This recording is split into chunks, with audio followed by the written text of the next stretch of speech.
கலாச்சார காய்ச்சலுக்கெல்லாம் பத்திரிக்கை கொடுத்திருக்காங்க.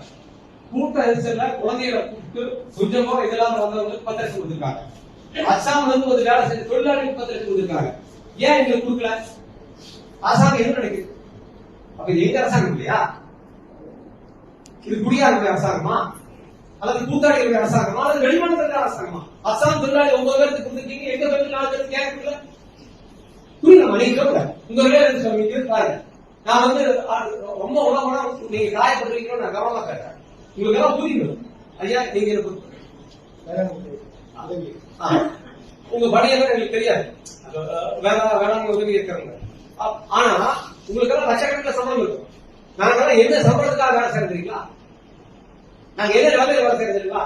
நான் வந்து இல்ல நீங்க வாங்க எங்க வீட்டு பெண்களோட வந்து ஒரு நாள் வேலை செஞ்சு வாங்க நான் சொல்ல மாட்டேன். அது அபத்தம். அவங்க அவங்க திறமைக்கு தகுதிக்கு வேலை தான் தெரிஞ்சிருப்பாங்க. யாராவது எங்களுக்கு அது பத்திரிக்கை கொடுத்தாரு, அது எங்களுக்கான தகுதி கிடையாது. சொல்லுங்க. இது வந்து அவ்வளவு சாதாரண கடமையான விஷயம் கிடையாது.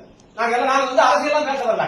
இந்த அரசியல்வாதி அவ்வளவு தெரிவிக்கான், இந்த அதிகாரி அதெல்லாம் எங்களுக்கு அவசியம் இல்லை. நாங்க கேட்கறது நீங்க புரிஞ்சுக்கீங்கன்னு நினைக்கிறேன். நீங்க பாத்தீங்களா புகைப்படத்தை? அவங்க 4 பேர் செட்டு கட்டுற புகைப்படத்தை பாத்து